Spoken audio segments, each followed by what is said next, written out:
काय करू बघा आपण आता आजच्या सेशनला डायरेक्ट त्या ठिकाणी स्टार्ट करून देऊ। माझा पहिला मुद्दा एक लक्षात ठेवतो बघा, पाठीमागच्या काही तासामध्ये रेकॉर्डिंग पाठीमागच्या काही तासामध्ये बघा आपण जिथपर्यंत येऊन थांबलो होतो त्याला थोडंसं पुढे जाऊ आपण, ठीक आहे। बरं, आता ही पुढे जाण्याच्या अगोदर एक सूचना आहे सर्व विद्यार्थ्यांना, जे मुलं आज नवीन जॉईन झालेत स्पेशली त्यांना सूचना आहे।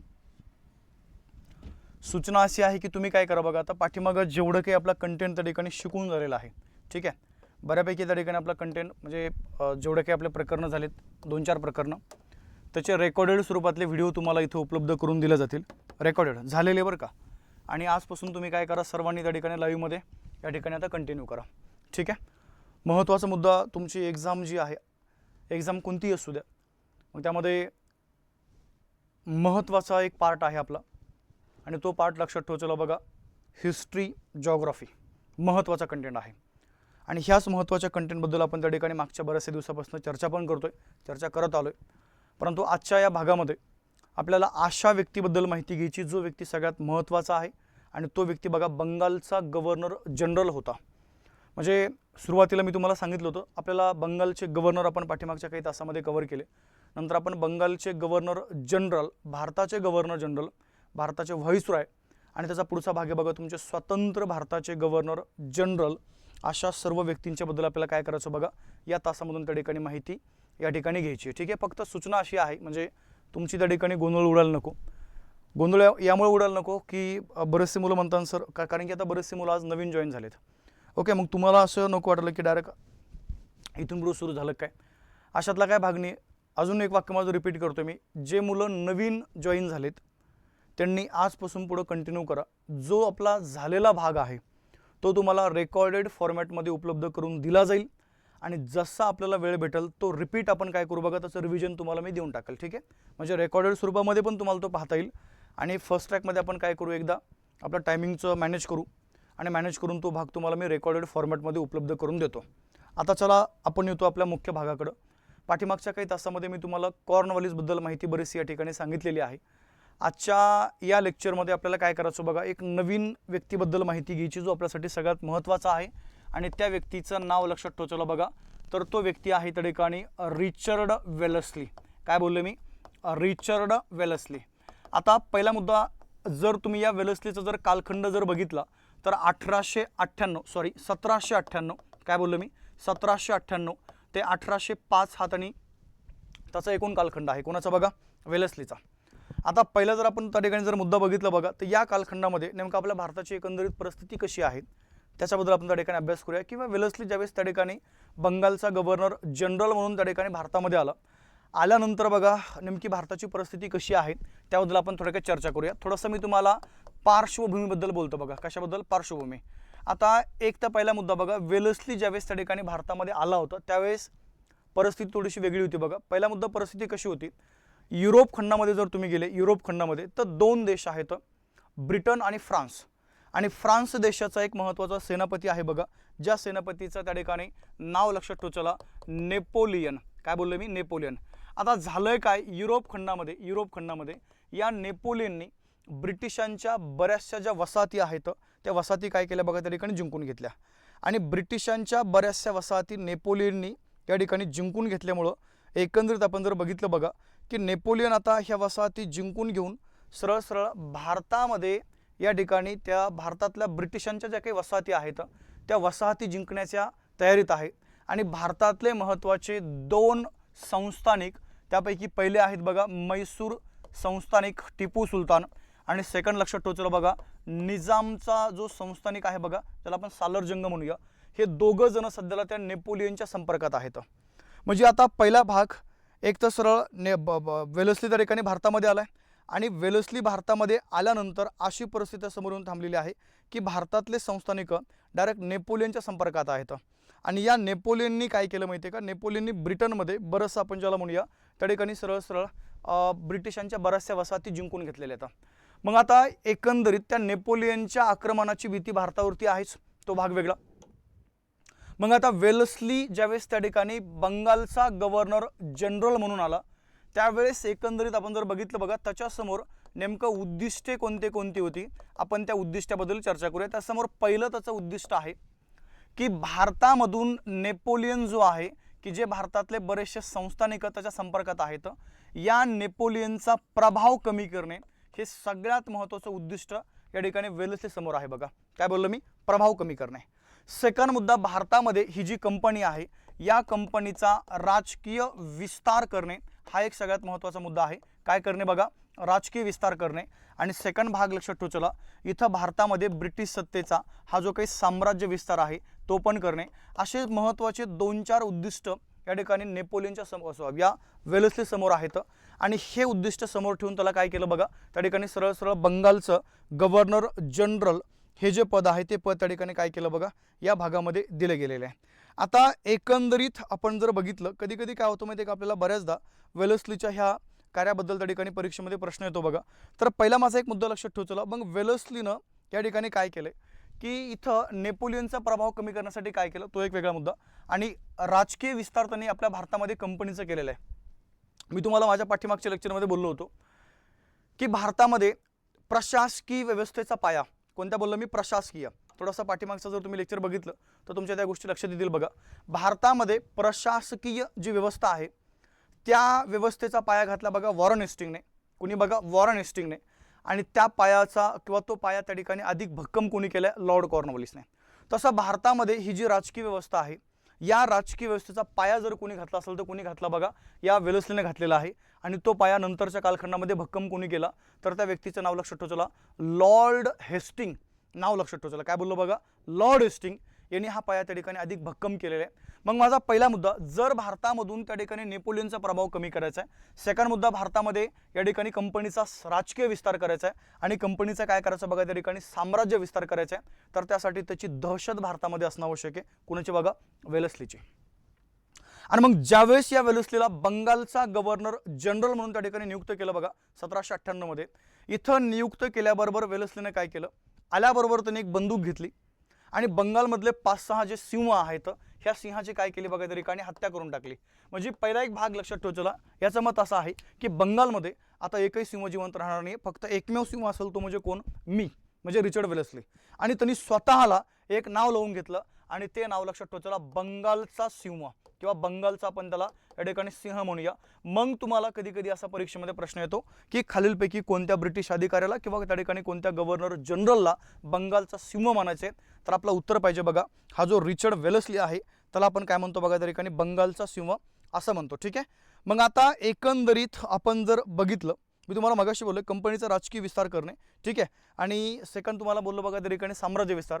पण आता जर कंपनीचा राजकीय जर विस्तार करायचा आहे आणि नेपोलियनचा प्रभाव जर कमी करायचा आहे तर दोन गोष्टी आहेत. पहिली गोष्ट बघा, जर नेपोलियननी भारतामध्ये किंवा त्यांनी भारतावरती जर आक्रमण केलं तर डायरेक्ट नेपोलियन भारतावरती आक्रमण करू शकत नाही आहे, कारण की जोपर्यंत नेपोलियनला भारतातील काही संस्थानिक मदत करत नाही तो तोपर्यंत नेपोलियन भारतावरती आक्रमण करू शकत नाही आहे. मग आता नेपोलियनचा प्रभाव कमी करणे आणि जर कंपनीचा भारतामध्ये राजकीय विस्तार करायचा आहे तर पहिल्या महत्त्वाची गोष्ट बघा, भारतामधले जे संस्थानिक आहेत हे संस्थानिक लक्षात ठेवा, ह्या संस्थानिक हे कंपनीच्या नियंत्रणाखाली पाहिजे बघा. काय बोललोय?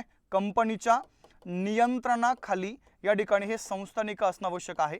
म्हणजे पहिला मुद्दा आपण जर बघितलं बघा की नेपोलियनचा प्रभाव कमी करायचा आहे. सेकंड मुद्दा कंपनीचा राजकीय विस्तार करायचा आहे. दुसरा मुद्दा कंपनीचा भारतामध्ये साम्राज्य विस्तार करायचा आहे. आणि तिसरा एक पॉईंट लक्षात ठेवा, भारतामधले जे मॅक्झिमम संस्थानिक आहेत यांना कंपनीच्या नियंत्रणाखाली किंवा कंपनीच्या आधिपत्याखाली आणायचं आहे.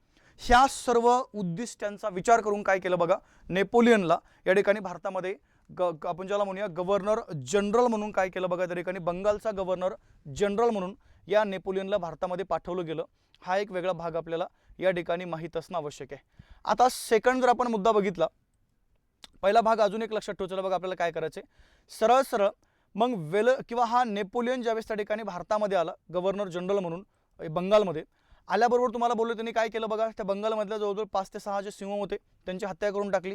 आणि त्याचं मत आहे की यानंतर बंगालमध्ये एकच सिंह जिवंत राहील, तो म्हणजे कोणता बघा, मी. म्हणजे पहिला भाग इथं आपण जर बघितलं बघा तर सरळ सरळ त्यांनी स्वतःला बंगालचा सिंह त्या ठिकाणी असं नाव दिलेलं आहे. तो एक भाग लक्षात ठेवा. आता सेकंड माझा मुद्दा असा आहे, मग ह्या सर्व उद्दिष्टांची अंमलबजावणी करण्यासाठी काय केलं बघा, हेस्टिंग या रिचर्ड वेलेस्लीनं एक नवीन पद्धत त्या ठिकाणी भारतामध्ये सुरू केली. म्हणजे जर त्याला इथं नेपोलियनचा प्रभाव कमी करायचा आहे, कंपनीचा राजकीय विस्तार त्या ठिकाणी भारतामध्ये करायचा आहे। सेकंड मुद्दा साम्राज्य विस्तार त्या ठिकाणी करायचा आहे आणि भारतातले बरेचसे जे काही संस्थानिक आहेत याला जर कंपनीच्या नियंत्रणाखाली आणायचं आहे तर त्यासाठी या सर्वांच्या वरती एक कंट्रोल किंवा एक नियंत्रण असणं आपण ज्याला म्हणूया हे आवश्यक आहे। आणि हे नियंत्रण इथं लादण्यासाठी काय केलं बघा, त्यांनी सरळ सरळ आपण ज्याला म्हणूया एक नवीन सिस्टम भारतामध्ये सुरू केली आणि ज्या सिस्टमचं नाव लक्षात ठेवा, चला आपण ज्याला डिप्लोमॅटिक आर्मी किंवा आपण तिला त्या ठिकाणी तैनाती फौज म्हणूया। काय बोललो मी, तैनाती फौज। आता पहिला मुद्दा, तैनाती फौज हा प्रकार काय आहे आपण त्याच्याबद्दल सविस्तर चर्चा करूया, ठीक आहे। किंवा ही जी तैनाती फौज आहे या फौजेचा उगम नेमका कसा झाला आपण त्याच्याबद्दल सविस्तर चर्चा करणार आहोत। तर पहिला मुद्दा, उगम पाहत असताना काही मुद्दे आपले क्लिअर पाहिजे बघा। काही वर्ष मी इथं मांडतो, त्यातलं तुमचं पहिलं वर्ष आहे बघा 1765। 2 नंबर आपण जर बघितलं बघा 1700 या ठिकाणी 87 एक वर्ष आहेत आणि तिसरा एक भाग लक्षात ठेवा, चला 1700 बघा त्या ठिकाणी 97 एक वर्ष आहे। तैनाती फौजमध्ये नेमकं काय आहे आपण ते पण बघूया, परंतु तैनाती फौजेचा उगम कसा झाला याच्याबद्दल थोडक्यात आपल्या ठिकाणी माहिती असणं आवश्यक आहे। बघा जर तुम्ही 1700 त्या 65 बद्दल जर बोलले तर 1765 मध्ये काही घटना अशा घडल्यात की बघा 1765 मध्ये सरळ सरळ लक्षात ठेवा, चला या ठिकाणी बंगालचा गव्हर्नर कोण आहे बघा, तर तो आहे त्या ठिकाणी रॉबर्ट क्लाइव्ह।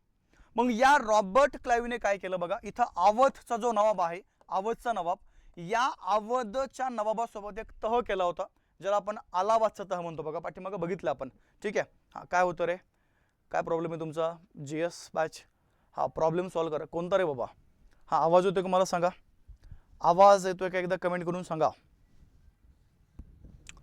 सर्वांनी एकदा आवाज वगैरे क्लिअर आहे का एकदा कमेंट करून सांगा, व्हिडिओ वगैरे क्लिअर दिसतोय का, हा बोला रे बाबांनो, फास्ट मध्ये कमेंट करा रे। आता आवाज क्लिअर आहे, व्हिडिओ क्लिअर दिसतोय का, लवकर कमेंट करून सांगा,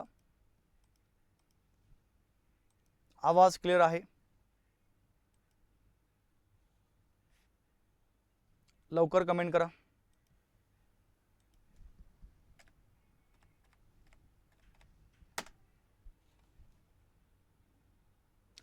अरे बाबा व्हिडिओ जर अडकतोय तर तो तुमच्या तिकडला प्रॉब्लेम आहे, काय तुझं नाव बाबा, गणेश माने, तो माझ्याकडला प्रॉब्लेम नाही आहे बेटा, ठीक आहे।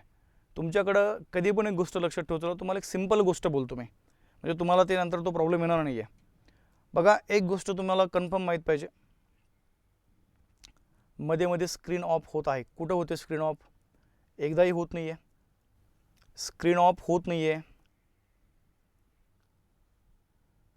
स्क्रीन ऑफ होत नाही। गोविंद, आता मला माहिती आहे का माझ्याकडे पूर्ण टीम बसलेली आहे ना मित्रा, गोविंद मगर, का पूर्ण टीम माझ्याकडे बसलेली आहे, तर मला माहिती ना प्रॉब्लेम काय येतोय तो, ठीक आहे। स्क्रीन ऑफ होतच नाही माझ्याकडनं, हे दिसतंय मला सगळं, बाकी पाठीमागे टीम आहे ना ते बघा रे बाबा, टीम होते का ते स्क्रीन ऑफ होतं असं म्हणतोय तो, ठीक आहे। स्क्रीन ऑफ त्या ठिकाणी होत नाही आहे, ठीक आहे। नेटवर्क इश्यू असतो, कधी पण एक गोष्ट लक्षात ठेवू, चला जर थोडंफार जर अडचण येत असेल तर तो तुमच्या साईडचा नेटवर्क प्रॉब्लेम असतो, तो माझ्याकडनं प्रॉब्लेम नाही आहे, ठीक आहे। कधी कधी नेटवर्क कमी जास्त होतं, त्यामुळे तोही त्या ठिकाणी प्रॉब्लेम तुम्हाला येऊ शकतो, ओके। तर त्याचा एवढा काही इश्यू नाही आहे। MSD PBS कुठे रे बाबा सगळ्यांना प्रॉब्लेम येतोय, तुम्हाला सगळ्यांना प्रॉब्लेम येतोय का रे, कमेंट करून सांगा, सगळ्यांना प्रॉब्लेम येतोय का, सगळ्यांना प्रॉब्लेम येतोय का, येत असेल तर सांगा, उगाल बघ कमेंट नका करू कोणत्या पण, कमेंट करा लवकर। आता सगळ्यांनाच प्रॉब्लेम येत आहे का,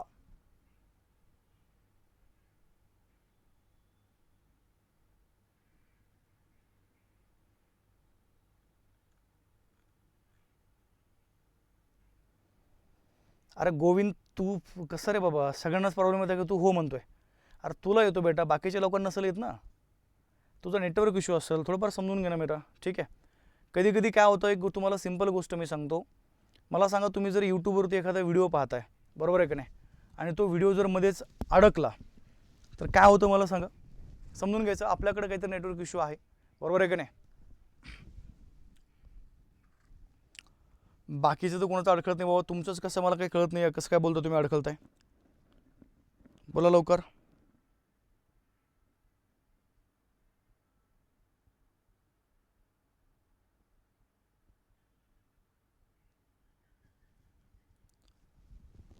बरं ठीक आहे, आता एकदा 5 मिनटं वेट करा, जर प्रॉब्लेम आला तर मला डबल सांगा, ठीक आहे। ए भाऊ ते चेक कर काय ते मुलं बघ काय कमेंट बघ काय करताय, 2 मिनटं वेट करा तुम्ही, एकदा कंटिन्यू ठेवू आपण. जर काही प्रॉब्लेम आला तर आपण नंतर लगेच त्याचं सोल्युशन काढून घेऊ, ठीक आहे. पण माझ्या साईडने काही प्रॉब्लेम नाही असं मला वाटतं. असेल तर आपण त्याच्यावरती लगेच त्या ठिकाणी पर्याय शोधूया. आता लक्ष द्या, ठीक आहे. आता काय करा बघा, आणि लाईव्ह लेक्चरमध्ये फोन नको करू रे. काय तुझं नाव गोविंद मगर बेटा, कशाला फोन करायला रे, लाईव्ह लेक्चरमध्ये कशाला कॉल करतो बेटा. कोणी तर मला मेसेज पण केला बाबा. आता काय तुम्ही काय रे बाबा.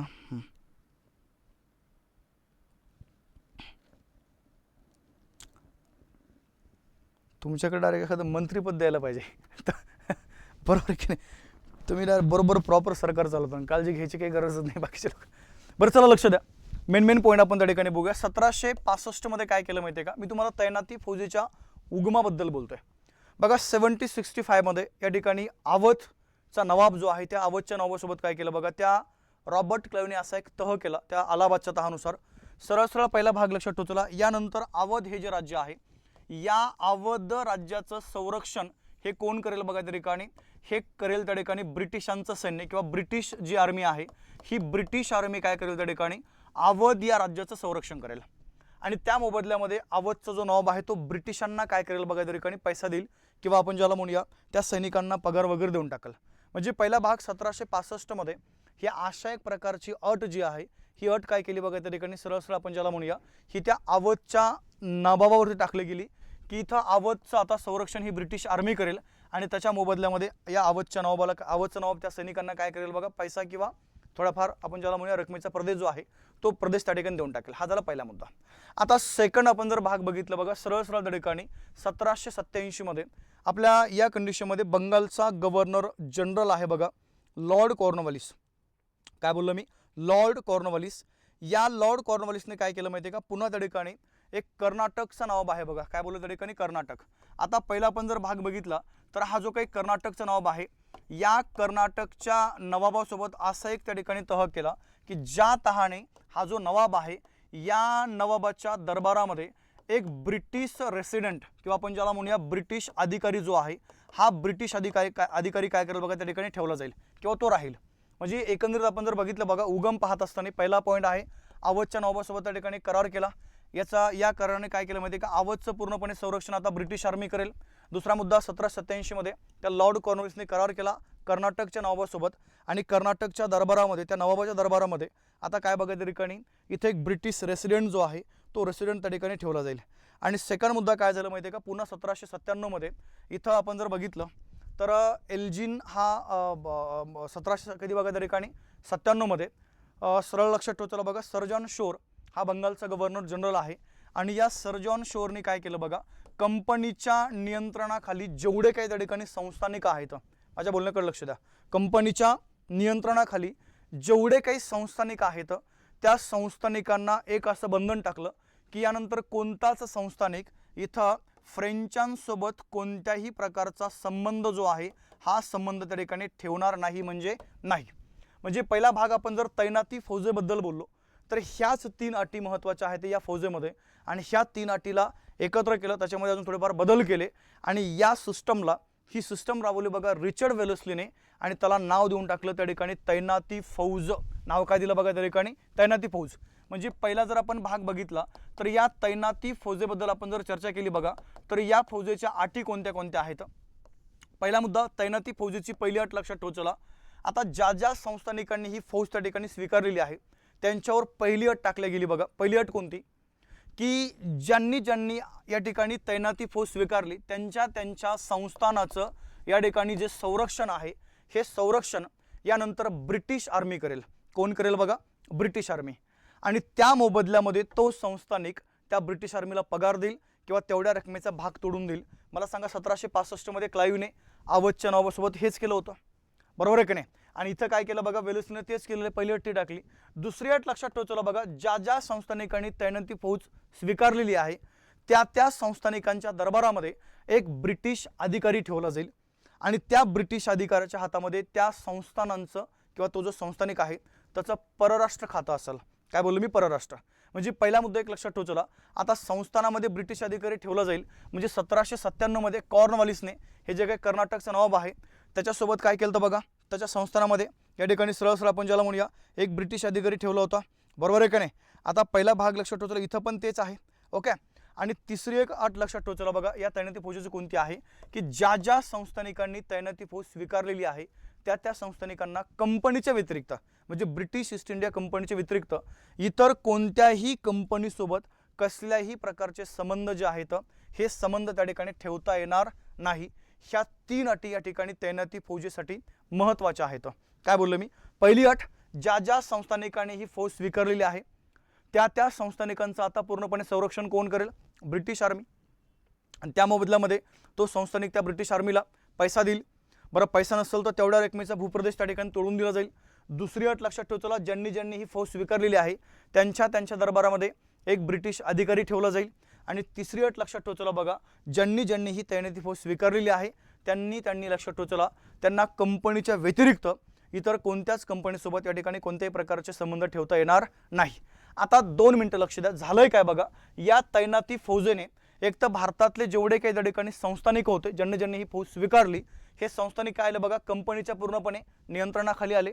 म्हणजे वेलस्लीचा हा पहिला मुद्दा होता, कंपनी जे संस्थानिक आहेत त्यांना काय करणे बघा नियंत्रणाखाली आणणे. आता दुसरा मुद्दा राजकीय विस्तार करणे. राजकीय विस्तार झाला कारण की झाला कसा बघा, जर भारतातले बरेचसे संस्थानिक आता कंपनीच्या त्या आपण ज्याला म्हणूया त्या ठिकाणी अंमलाखाली आले किंवा नियंत्रणाखाली आले म्हणजे काय झालं बघा राजकीय विस्तार झाला. आणि दुसरा मुद्दा या तैनाती फौजेमध्ये अजून एक अट होती बघा, शेवटची अट, की यानंतर या संस्थानिकांना ज्यांनी फौज स्वीकारलेली आहे त्यांना ब्रिटिश कंपनीच्या व्यतिरिक्त इतर कोणत्याही कंपनीसोबत कोणत्याच प्रकारचे संबंध ठेवता येणार नाहीत.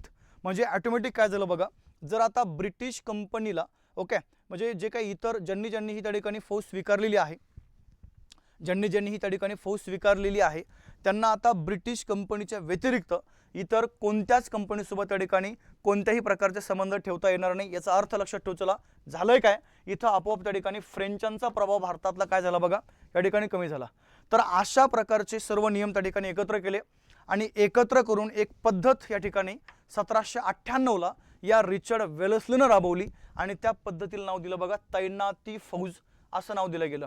काय नाव दिलं बघा त्या ठिकाणी तैनाती फौज.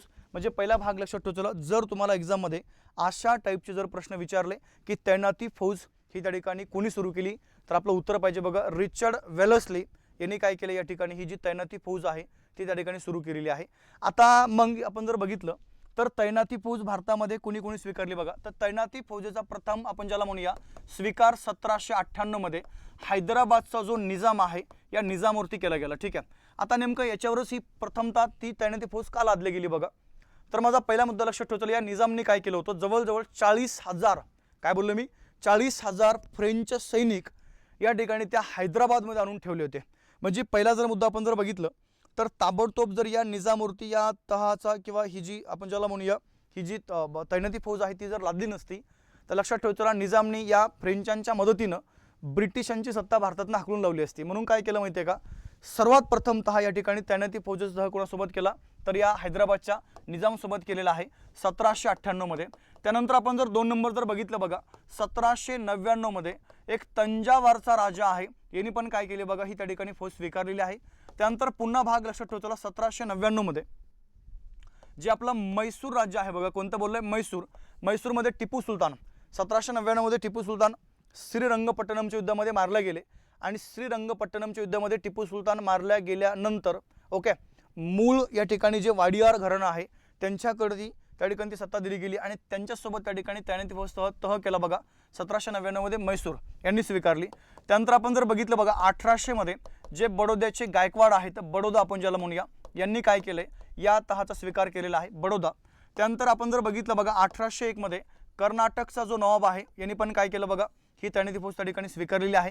त्यानंतर अवधचा जो नवाब आहे त्यांनी पण काय केलं बघा ही फौज त्या ठिकाणी स्वीकारली. त्यानंतर 1802 मध्ये या ठिकाणी पुणे दरबार म्हणजे पेशवे जे आहेत त्यांनी पण हा तह स्वीकारला. त्यानंतर बघा इथं 1802 मध्ये उदयपूर आहे यांनी पण तह स्वीकारला. त्यानंतर जोधपूर आहे यांनी पण काय केलं बघा या तैनाती फौजेचा तह त्या ठिकाणी स्वीकारलेला आहे. त्यानंतर 1800 आपण जर 3चा विचार केला तर 1803 मध्ये ग्वाल्हेरचे शिंदे आहेत यांनी पण काय केलं बघा हा तह त्या ठिकाणी स्वीकारलेला आहे. त्यानंतर नागपूरचे भोसले आहेत यांनी पण काय केलं बघा हा तह त्या ठिकाणी स्वीकारलेला आहे. आणि जर आपण 1805 मध्ये गेलो बघा तर 1805 मध्ये या ठिकाणी सरळ सरळ इंदोरचे होळकर आहेत, यांनी पण काय केले, या ठिकाणी तैनाती फौजेचा हा जो तह आहे तो तह त्या ठिकाणी स्वीकारलेला आहे। म्हणजे पहिला माझा मुद्दा लक्षात ठेव, चला तैनाती फौजेचा तह स्वीकारणे जर राज्य तुम्हाला जर विचारले क्रमाने, तर हे सर्व नावं जे आहेत तर हे सर्व नावं त्या ठिकाणी तुम्हाला सांगता येणं आवश्यक आहे बघा। ठीक आहे, 98 मध्ये हैदराबादचा निजाम आहे, 1799 मध्ये तंजावर आहे, 1799 मध्ये मैसूर आहे। तर सरळ सरळ एवढं लक्षात ठेव, चला हे सर्व तुम्हाला त्या ठिकाणी माहीत असणं आवश्यक आहे म्हणजे आहे। ठीक आहे, चलो आता खऱ्या अर्थानं आपण जर बघितलं बघा, तैनाती फौजेचा जनक मग कोणाला म्हणायचं, कारण की आपण जर बघितलं तैनाती फौजेस 3 अटी आहेत। पहिली अट काय सांगितली त्या ठिकाणी, एखाद्या संस्थानिकावरती हा तह लादल्यानंतर त्यांनी काय करायचं बघा, म्हणजे त्या संस्थानाचं पूर्णपणे संरक्षण ब्रिटिश आर्मी करेल। दुसरा मुद्दा, त्या संस्थानिकाला त्याच्या दरबारामध्ये एक ब्रिटिश अधिकारी ठेवावा लागेल। आणि तिसरा मुद्दा, त्याला ब्रिटिशांच्या म्हणजे ह्या कंपनीच्या व्यतिरिक्त इतर कोणत्याच कंपनीसोबत कसल्याच प्रकारचे संबंध ठेवता येणार नाही येतं। आता ह्या 3 महत्त्वाच्या अटी आणि ह्या तर 3 अटी तुम्हाला इथं पण पाहायला मिळतात। मग नेमकं तैनाती फौजेचं जनक म्हणायचं कुणाला, नेमकं इथं रॉबर्ट क्लाइव्हला म्हणायचं की लॉर्ड कॉर्नवॉलिसला म्हणायचं की या ठिकाणी सर जॉन शोरला म्हणायचं। परंतु काय होतं माहिती आहे की, एक लक्षात ठेव, चला या तिघांनी फक्त एक एक नियम लागू केला, पण वेलेस्लीने काय केलं माहिती आहे का, हे 3 नियम एकत्र केले आणि एकत्र करून त्याची अंमलबजावणी ह्या तैनाती फौजेच्या नावाखाली केली। म्हणून लक्षात ठेव, चला तैनाती फौजेचा जनक जर तुम्हाला कुणाला म्हणायचंय तर नाव लक्षात ठेव, चला बघा हा जो रिचर्ड वेलेस्ली आहे त्याला आपण काय म्हणतो बघा, त्या ठिकाणी तैनाती फौजेचा जनक म्हणतो। तो एक वेगळा मुद्दा आपल्याला या ठिकाणी माहीत असणं आवश्यक आहे। परंतु एक व्यक्ती आहे ज्यांचं नाव लक्षात ठेव, चला बघा न्यायमूर्ती महादेव गोविंद रानडे। काय बोललो मी, न्यायमूर्ती महादेव गोविंद रानडे यांनी काय केलं तर माहिती आहे, ग्रंथ लिहिलेला आहे, ज्या ग्रंथाचं नाव लक्षात ठेव, चला मराठी सत्तेचा उदय। प्रॉपर तुमचे पॉईंट तुम्हाला क्लिअर पाहिजे बघा, मराठी सत्तेचा उदय हा ग्रंथ कोणी लिहिला बघा, रानडे यांनी लिहिलेला आहे।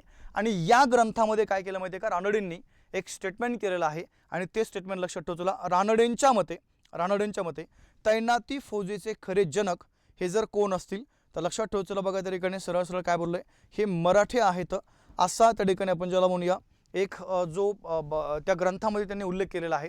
आता कधी कधी काय होतं माहिती आहे का, तुम्हाला प्रश्न असा येतो की न्यायमूर्ती रानडे यांच्या मते तैनाती फौजेचे खरे जनक कोणाला म्हणायचं आहे, मग आपण डायरेक्ट वेलेस्ली करून टाकतो। अरे पण प्रश्न वेगळा आलाय, सरळ सरळ जर तुम्हाला प्रश्न विचारला तैनाती फौजेचे जनक कोणाला म्हणायचं आहे, उत्तर लिहून टाका वेलेस्ली। परंतु न्यायमूर्ती रानडे यांच्या मते असं जर प्रश्न विचारला तर या तैनाती फौजेचे खरे जनक जर कोण असतील तर ते मराठी आहेत। हा एक भाग आपल्याला या ठिकाणी माहित असणं आवश्यक आहे बघा। आता वेलेस्लीचं हे एवढं कार्य म्हणजे तैनाती फौजेसंदर्भात आपल्याला माहित असणं आवश्यक आहे। त्यानंतर काय केलं माहिती आहे का, वेलेस्लीने भारतामधून फ्रेंचांचा प्रभाव कमी करण्यासाठी अजून बऱ्याचशा त्या ठिकाणी आपण ज्याला म्हणूया इथं त्यांनी योजना आखलेल्या आहेत फ्रेंचांचा प्रभाव कमी करण्यासाठी। त्यातला पहिला भाग लक्षात ठेव, चला बघा फ्रेंचांचा प्रभाव कमी करण्यासाठी कसा, त्यातला सरळ सरळ गोव्याचं काय केलं बघा, त्या ठिकाणी संरक्षण केलेलं आहे, गोव्यांचे संरक्षण हा एक भाग लक्षात ठेव, चला आता गोव्याचं संरक्षण कसं केलं बोलू आपण त्यासाठी। त्यानंतर 2 नंबर लक्षात ठेव, चला बघा जो किनारी प्रदेश आहे या किनारी प्रदेशावर काय केलं बघा, किनारी प्रदेशावर प्रभाव निर्माण केला, हा एक भाग लक्षात ठेव, चला प्रभाव निर्माण केला। त्यानंतर आपण जर बघितलं बघा पार्शिया नावाचं या त्या ठिकाणी प्रभाव निर्माण केला। पार्शिया नावाचा त्या काळामध्ये देश होता बघा युरोप खंडामध्ये, म्हणजे पार्शियाच्या दरबारामध्ये राजदूत पाठवले। चला आपण त्याबद्दल चर्चा करूया। पार्शियाच्या दरबारामध्ये, ठीक आहे, दरबारामध्ये राजदूत पाठवले, हा एक वेगळा भाग तुम्हाला माहित असणं आवश्यक आहे। राजदूत पाठवले म्हणजे सरळ सरळ त्यांनी काय केलं माहिती आहे का, भारतामधून फ्रेंचांचा किंवा नेपोलियनचा प्रभाव कमी करण्यासाठी त्याला जेवढं त्या ठिकाणी इथं आपण ज्याला म्हणूया योजना आखता येतील त्या योजना काय केल्या बघा त्या ठिकाणी आखलेल्या आहेत। त्यानंतर सेकंड जर आपण बघितलं बघा, इजिप्तमध्ये पण त्यांनी काय केलं, त्या ठिकाणी एक तुकडी जी आहे लष्कराची तुकडी त्या ठिकाणी पाठवली होती, तो एक वेगळा भाग आपल्याला या ठिकाणी माहीत असणं आवश्यक आहे बघा। म्हणजे इजिप्तमध्ये पण काय केलं होतं, लष्कराची तुकडी त्या ठिकाणी पाठवलेली आहे, इजिप्तला लष्कराची तुकडी पाठवली, तो एक भाग लक्षात ठेव, चला इजिप्तला लष्करी तुकडी पाठवली। आणि अजून जर आपण बघितलं बघा तर दिल्ली जी आहे ह्या दिल्लीवरती काय केलं बघा, पूर्णपणे यांनी विजय मिळवलेला आहे किंवा दिल्ली प्राप्त केली आपण असं म्हणू शकतो। आता पहिला भाग एक एक गोष्टीबद्दल आपण चर्चा करूया। आता सरळ सरळ एक मुद्दा तुमचा क्लिअर पाहिजे बघा, जो गोवा आहे आता एकंदरीत आपण जर बघितलं तर गोव्यामध्ये मला सांगा सत्ता कोणाची आहे त्या ठिकाणी, पोर्तुगीजांची। मग या वेलेस्लीने काय केलं माहिती आहे का, पोर्तुगीजांसोबत एक तह केला आणि तह करून सरळ सरळ सांगितलं की जर नेपोलियननी पोर्तुगालवर आक्रमण केलं. तर लक्षात ठेव चला, पोर्तुगालचं पूर्णपणे संरक्षण जे आहे हे संरक्षण त्या ठिकाणी कोण करेल बघा. तर या ठिकाणी हे सरळ सरळ आपण ज्याला म्हणूया म्हणजे जर गोव्यावरती आपण जर आक्रमण केलं तर पहिला भाग लक्षात ठेव चला, गोव्याचं पूर्णपणे संरक्षण हे कोण करेल त्या ठिकाणी, ब्रिटिश आर्मी करेल. म्हणजे पहिला भाग लक्षात ठेव चला की जर या नेपोलियननी इथं पोर्तुगीजांसोबत जर चांगले संबंध प्रस्थापित करण्याचा प्रयत्न केला तर तोही त्या ठिकाणी करता येणार नाही, कारण की ऑलरेडी भारतामध्ये हे ब्रिटिश आणि जे काही गोव्याचे पोर्तुगीज आहेत बघा त्यांच्यामध्ये हा करार त्या ठिकाणी झाला होता. त्यानंतर बघा भारतामध्ये जेवढा काही किनारपट्टीचा प्रदेश आहे, काय बोललो बघा, किनारपट्टी, मग त्यामध्ये आपण जर बघितलं तर बघा भारतामध्ये किनारपट्टीचा प्रदेश कोणता, मग आपण जर बघितलं बघा या ठिकाणी केरळमध्ये मलबारचा किनारा आहे, मलबार बरोबर आहे किनारे. जर त्या ठिकाणी तुम्ही पूर्वेकडे गेले बघा ओडिसा राज्यामध्ये अटक वगैरे हा भाग आहे, किंवा आपण ज्याला उत्कलचा किनारा म्हणूया, किंवा आपण जर बघितलं बघा कोरोमंडल किनारा इथं आपण जर बघितलं तर हा जो नेपोलियन आहे यांनी जर किनारवर्ती प्रदेशातनं किंवा किनारी भागातनं जर भारतावरती आक्रमण केलं तरी त्याला त्या ठिकाणी मदत मिळाली नाही पाहिजे. म्हणून यांनी काय केलं माहिती आहे का, जेवढे त्या ठिकाणी किनारी प्रदेशावरती किंवा किनारी प्रदेशावरले जेवढे काही संस्थानिक आहेत यांच्यासोबत त्या ठिकाणी चांगले संबंध प्रस्थापित करण्याचा प्रयत्न केला. म्हणजे उद्या जर नेपोलियननी या किनारी प्रदेशातनं किंवा किनारी प्रदेशावरून जर भारतावरती आक्रमण केलं तर त्याला त्या ठिकाणी कोणत्याच प्रकारची मदत मिळायला नाही पाहिजे, हा त्याच्या पाठीमागचा इथं उद्देश होतो बघा. त्यानंतर पार्शिया हा एक भाग लक्षात ठेवा चला. जर तुम्ही पार्शियाबद्दल जर बोलले, जर नेपोलियननी काय बोललो बघा, नेपोलियननी त्या पार्शियाच्या राजासोबत जर तिथं जाऊन करार केला, करार कोणता, की बाबा आम्हाला जर उद्या जर मी भारतावरती आक्रमण केलं तर तू आम्हाला मदत कर, अशा आशयाचा करार जर नेपोलियननी या पार्शियाच्या राजासोबत केला, जर केलाय का अजून नाही केला, तर त्या राजाने त्याला मदत नाही करायला पाहिजे. म्हणून काय केलं बघा, या नेपोलियननी या वेलस्लीने या पार्शियाच्या राजाच्या दरबारामध्ये इथं सरळ सरळ एक राजदूत पाठवला आणि ज्याचं नाव लक्षात ठेवलं बघा जॉन माल्कम. म्हणजे या जॉन माल्कम यांच्या नेतृत्वाखाली काय केलं बघा, एक शिष्टमंडळ त्या पार्शियाच्या दरबारामध्ये पाठवलं गेलं आणि ते पाठवून सरळ त्याच्यासोबत काय केलं बघा, इथं मैत्रीपूर्ण एक जो करार आहे तो करार त्या ठिकाणी केला गेला बघा. इजिप्तला तुकडी पण त्या ठिकाणी पाठवली होती. सेकंड मुद्दा दिल्ली. आता एक पॉईंट लक्षात ठेवला बघा, एक अधिकारी आहे, ज्या अधिकाऱ्याचं नाव लक्षात ठेवलं बघा जनरल लेक नावाचा अधिकारी. काय बोललो मी, जनरल लेक. या जनरल लेकच्या नेतृत्वाखाली काय केलं बघा 1803 मध्ये, 1800 काय बोललो त्या ठिकाणी 3 मध्ये या वेलस्लीने दिल्लीवरती पूर्णपणे आपला हक्क जमवला. म्हणजे दिल्लीचा जो लाल किल्ला आहे या लाल किल्ल्यावरती मुघलांचं निशाण म्हणजे हिरवा झेंडा तो खाली उतरवला आणि तिथं काय केलं माहिती आहे का, ब्रिटिशांचा झेंडा म्हणजे युनियन जॅक जो आहे तो त्या ठिकाणी फडकवला. कधी बघा 1803 मध्ये. म्हणजे इथं काय केलं बघा, फ्रेंचांचा प्रभाव या वेलस्लीने त्या ठिकाणी कमी करण्याचा पूर्णपणे जो प्रयत्न आहे तो प्रयत्न त्या ठिकाणी त्यांनी केलेला आपल्याला ठिकाणी पाहायला मिळतो. ठीक आहे, मेन भाग आपल्याला ठिकाणी माहीत असणं आवश्यक आहे. त्यानंतर आपण जर बघितलं बघा, त्याला भारतामध्ये फ्रेंचांचा जेवढा प्रभाव कमी करायला तेवढा त्यांनी प्रयत्न केलेला आहे. या वेलस्लीच्या कालखंडामध्ये महत्त्वाचे 2 युद्ध घडले. त्यातलं तुमचं पहिलं आहे बघा चौथे इंग्रज आणि म्हैसूर युद्ध. काय बोललो मी, चौथे इंग्रज आणि म्हैसूर युद्ध हा एक भाग आपल्याला माहित पाहिजे. ते त्या ठिकाणी घडलं तुमचं 1799 मध्ये. आणि सेकंड जर आपण बघितलं बघा वेलस्लीच्या कालखंडामध्ये दुसरे इंग्रज मराठा जे युद्ध आहे हे पण त्या ठिकाणी घडलेलं आहे 1802 ते 1805 या ड्युरेशनमध्ये. ठीक आहे, म्हणजे 2 महत्त्वाचे युद्ध तुम्हाला वेलस्लीच्या कालखंडामधले आपल्याला या ठिकाणी माहीत असणं आवश्यक आहे. यांनी भारतामध्ये पूर्णपणे राजकीय विस्तार करण्याचं काम केलेलं आहे वेलस्लीने. तो एक भाग आपल्याला प्रॉपरली इथं माहीत असणं आवश्यक आहे बघा. त्यानंतर आपण जर बघितलं या वेलस्लीने काय केलं बघा, भारतामधून एक निधी गोळा केला आणि ज्या निधीचं नाव लक्षात ठेवलं युद्ध अंशदान निधी. आणि असा युद्ध अंशदान निधी गोळा करणारा हा भारतातला एकमेव गव्हर्नर जनरल आहे. म्हणजे याचं मत कसं होतं माहिती आहे का, की ब्रिटन त्या ठिकाणी कंटिन्यू युद्ध सुरू असतात ब्रिटनमध्ये. आणि सध्याला ब्रिटनचं युद्ध कोणासोबत सुरू आहे बघा, नेपोलियन सोबत म्हणजे फ्रेंचांसोबत. मग आता इथं त्या युद्धासाठी त्या ठिकाणी भरपूर पैसा वगैरे लागेल आणि म्हणून काय केलं माहिती आहे, त्यांनी भारतातून युद्ध अंशदान निधी गोळा केला आणि हा युद्ध अंशदान निधी गोळा करून काय केलं बघा, त्यांनी ब्रिटनला त्या ठिकाणी पाठवलेला आहे. हा एक वेगळा भाग आपल्याला त्या ठिकाणी माहीत असणं आवश्यक आहे. आणि सगळ्यात महत्त्वाची गोष्ट बघा या वेलस्लीच्या कालखंडामधली, आणि ती गोष्ट अशी आहे किंवा ती घटना अशी आहे, मी तुम्हाला पाठीमागे सांगितलं होतं बघा की 1793 मध्ये, काय बोललो मी 1700 कधी बघा 93 मध्ये ब्रिटनमध्ये ICS परीक्षेला सुरुवात झाली बघा. कोणत्या परीक्षेला, ICS.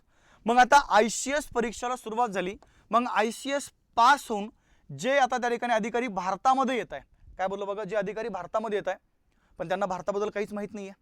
मग पहिला भाग लक्षात ठेवला, या भारतीय जे अधिकारी त्या ठिकाणी ICS पास होऊन भारतामध्ये येत आहे अशा लोकांना प्रशिक्षण देण्यासाठी, काय बोललो बघा, अशा लोकांना त्या ठिकाणी प्रशिक्षण देण्यासाठी या वेलस्लीनं काय केलं, इसवी सन 1800 मध्ये सरळ सरळ एक कॉलेज सुरू केलं बघा, ज्या कॉलेजचं नाव लक्षात ठेवा चला, फोर्ट विल्यम कॉलेज.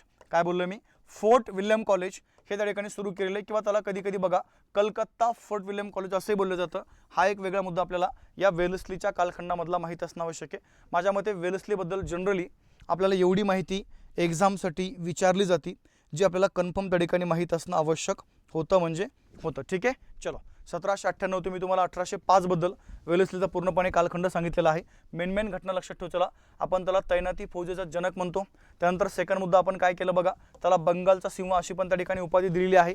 ओके, त्यांनी नेपोलियनचा प्रभाव कमी केला, त्यानंतर कंपनीमध्ये भारताचा राजकीय म्हणजे भारतामध्ये कंपनीचा राजकीय विस्तार केला, ब्रिटिश सत्तेचा साम्राज्य विस्तार केला आणि भारतातले बरेचसे जे काही संस्थानिक आहेत बघा त्यांना कंपनीच्या नियंत्रणाखाली आणलेलं आहे.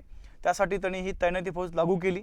प्रथमतः तैनाती फौजेचा प्रयोग त्यांनी केला बघा हैदराबादच्या निजामवरती. 1799 मध्ये तंजावर, 99 मध्ये म्हैसूरने स्वीकारली, 1800 मध्ये बडोदा, 1801 मध्ये कर्नाटक आणि अवधचे नवाब, 1802 मध्ये पुण्याचे पेशवे उदयपूर जोधपूर, 1803 मध्ये ग्वाल्हेर आणि कोणतं बघा या ठिकाणी सरळ म्हणजे नागपूर पण आहे. ओके, ग्वाल्हेरचे शिंदे, नागपूरचे भोसले. आणि 1805 मध्ये बघा इंदोरचे जे होळकर आहेत यांनी काय केलंय, तैनाती फौज जी आहे बघा त्याचा तह त्यांनी स्वीकारलेला आहे. आता सेकंड मुद्दा तुम्हाला मगाशी बोललो तुम्ही, नेमकं जनक म्हणायचे कोणाला, तर बघा तैनाती फौजेचं जनक कोणाला म्हणायचं बघा, रिचर्ड वेलस्ली याला आपण तैनाती फौजेचा जनक म्हणतो.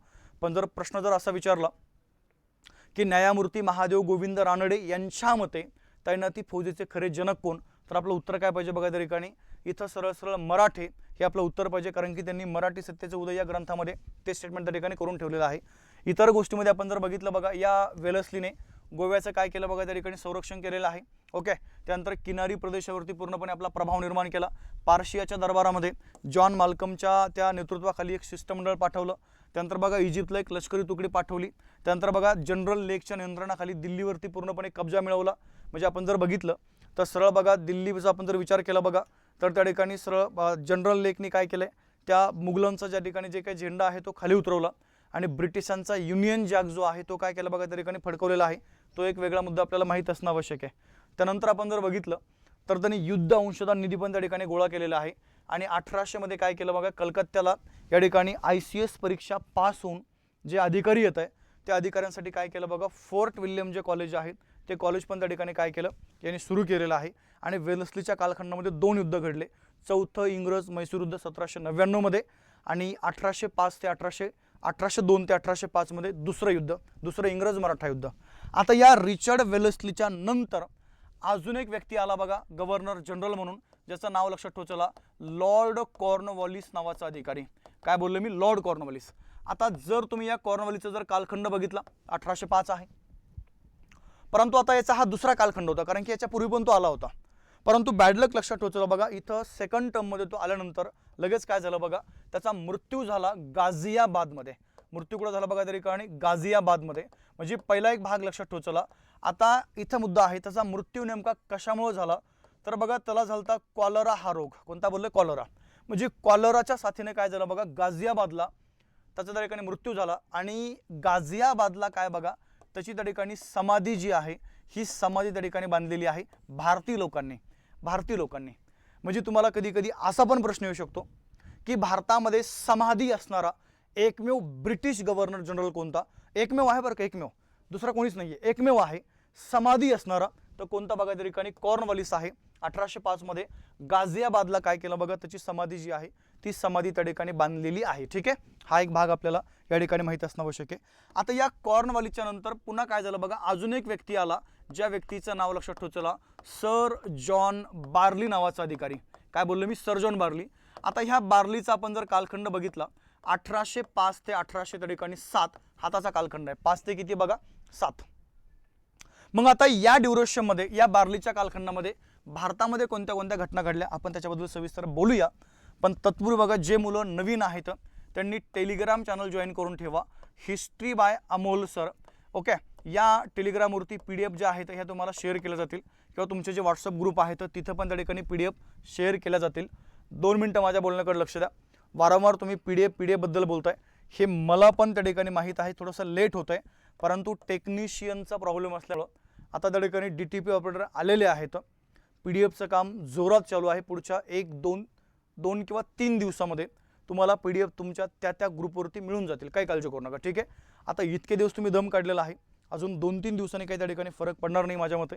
2-3 दिवसात तुम्हाला तुमच्या ज्या PDF आहेत त्या PDF त्या ठिकाणी तुमच्या त्या ग्रुपमध्ये ओके त्या तुमच्या टॉपिक वाईज जे आहेत त्या टॉपिक वाईज त्या ठिकाणी सर्व PDF अपलोड केल्या जातील. काही त्या ठिकाणी इथं टेन्शन घ्यायची गरज नाही. ओके, चलो आता आपण थांबूया, भेटू आपण आपल्या त्या ठिकाणी उद्याच्या लेक्चरमध्ये. ठीक आहे, तोपर्यंत आपण थांबूया, भेटू उद्या. जय हिंद, जय महाराष्ट्र, शुभ दिवस. आता पुढचं लेक्चर आहे बरं का तुमचं, लगेच भूगोलचं लेक्चर लगेच असेल. थांबा.